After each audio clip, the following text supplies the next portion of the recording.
Hi everybody, thanks for joining me. We're going to take a look at our potential, or our storm, not really potential, a storm that's definitely coming our direction for Tuesday, mostly Tuesday evening, overnight into Wednesday. It's going to be very similar in a lot of ways to the storm that just happened on Thursday night into Friday, with rain and wind and potential impacts from both of those things. We're going to look at how it's setting up. It's very similar, it's like a rinse and repeat type of situation to last week. And last week's storm did have some impacts in terms of, particularly in terms of a lot of basement flooding and some power outages. So this storm will carry with it some of the same kind of issues. So we're going to talk about that a little bit. And also, if you're wishing for some winter, and we have been missing winter a lot here this year, I do want to give the winter enthusiasts a little bit of hope.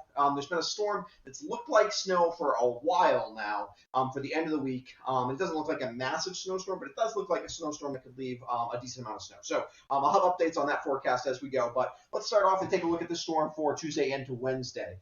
Here's the setup for it. Once again, very active subtropical jet. This is very typical of La Nina, which is when the waters in the eastern Pacific Ocean are warmer than average. And so we got this La Nina setup here, and you just sort of got a trigger kind of set here with lots of moisture and a temperature gradient, waiting for anything to come and kind of ignite it. And our trigger is this piece of energy that is moving south across the Rockies now. It's going to start a storm and going to do the same kind of thing where the storm develops and then basically rides up well to our west. And all the snow and frozen precipitation associated with this will basically be probably across Quebec once again. The only difference this time is we may still try to hang in. I don't know if it's a little bit debatable whether at the very beginning of the storm, if we try to hang on to some cold air just long enough to start as a little freezing rain. So midday on Tuesday, we could be briefly slippery before we change all the rain.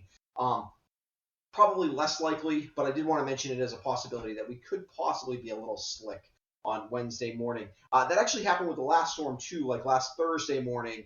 In a few spots, temperatures were just cold enough to be slick, and I don't think I mentioned it much, and I wanted to make sure I did mention. I don't think that'll be a problem in many places, but it could be in a few places. So let's take a look at the upper level. So you can see here's that energy and that kind of subtropical jet stream that's just waiting for a trigger, and here's the impulse coming in across the western United States that's basically going to provide the trigger for this. The northern and southern branch of the jet stream will come together, form a pretty good storm that will once again move to our west. So here's the track it's going to take. We sort of got this, it'll sort of start off as a strung out low pressure system with a bit of a stationary front that's similar to what happened last week. It's probably setting up a little bit further west than the one did last time. That actually, you'd say, well, further west, we're going to be even warmer. Actually, in terms of it's sometimes being further west lets the cold air lock in a little bit. That's why I'm a little more concerned about frozen precipitation this time than it was last time. Again, I don't think it's as strong. Right. But the other thing that's going to happen, if it's a little more west, the surface low will travel a little further west of us than the one that did last week. That should keep our winds down a little bit, but we definitely still have the chance for some strong winds. Southwest flow will be very warm once again Monday afternoon, Monday overnight into Tuesday, certainly Tuesday night into Wednesday before our temperatures crash, very similar to what just happened here.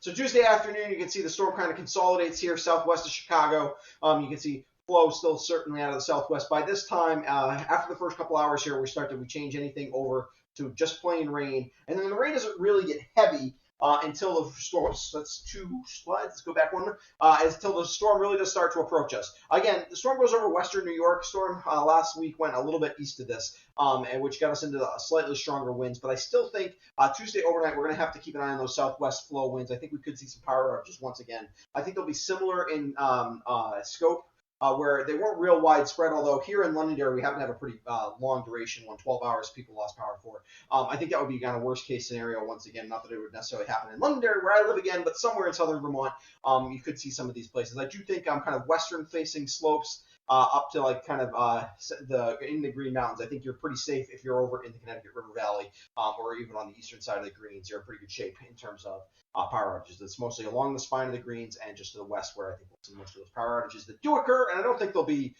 real widespread, but there's a possibility of them. Also, by this point, rain. It looks like we're going to do about an inch of rain out of this, which once again will bring the rivers way up, but I don't think will cause any river flooding. Where I would be concerned, and river ice won't be a problem because that'll just move with the last storm. What I would be concerned about, similar things to what happened last time, which is basement kind of flooding and things like that, where water, because of ice around houses, doesn't go where you normally would expect it to and ends up in people's basements. So if you got a basement that sometimes floods, or even one that doesn't, but you just keep an eye on that. By Wednesday afternoon, the storm's well out of the way, and we start to get a northwest flow. This will be a breezy wind. This won't cause damages, but it'll certainly keep it'll be breezy and feel cold and Arctic, and not that you're going to want to ski on Wednesday anyway after all the rain, but if you were planning on skiing on Wednesday, there'll probably be wind holds and things like that on Wednesday because of the wind. In terms of storm impacts, freezing rain, very slight chances for freezing rain, like we talked about before. Wind, slight issues with some wind, some tree damage, definitely possible. Power outages, definitely possible. Rainfall, moderate. Like I said, if you've got a basement that sometimes floods, I would be ready for that. Get the sump pump ready to go, things like that. Keep an eye on stuff around your house. And I think in terms of what's forecast confidence, this is a high confidence forecast. The storm is basically locked in where it's going to go. Yeah, so that's, let me give you the details. Whoops. Let me just give you the details real quick one more time. In terms of, so precipitation starts Tuesday afternoon. Slight chance it starts with a brief period of freezing rain. So if you're going to have any travel issues, it'll probably be freezing rain. The fact that it starts midday also lessens the chance of it being freezing rain. It's more of a problem when this precipitation starts overnight. Rain is heaviest Tuesday overnight with chances for additional basement flooding. Rain ends as flurries on Wednesday morning. Chance of wind damage Tuesday overnight and very breezy again on Wednesday, although I don't think damaging wind on Wednesday. That's what we're kind of looking at. I'll probably be back again tomorrow afternoon, potentially, or certainly, well, no, I actually won't be back tomorrow. Sorry, I'll be back on Tuesday morning with my work week forecast, which will include finalized details on this storm and also a first look at our storm on Friday. I won't be back tomorrow because we have the long weekend forecast. So enjoy your President's Day tomorrow. Tomorrow's a good day to be outside, good day to ski. I'm going to be a little bit warmer than it is today, so go ahead and do that.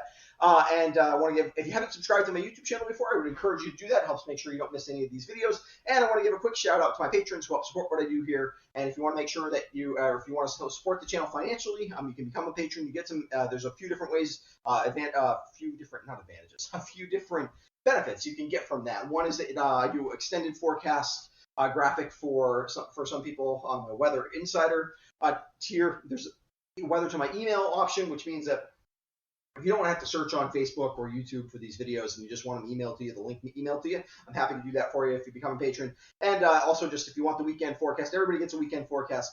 There's a lower tier, just weekend warrior weather, and so you can join that way too. All those descriptions are in, or all those details are in on my Patreon page, which is in the description below. Again, I'll be back on Tuesday with a look at your work week forecast, which will include updates on this storm and also some details about a potential snowstorm at the end of the week.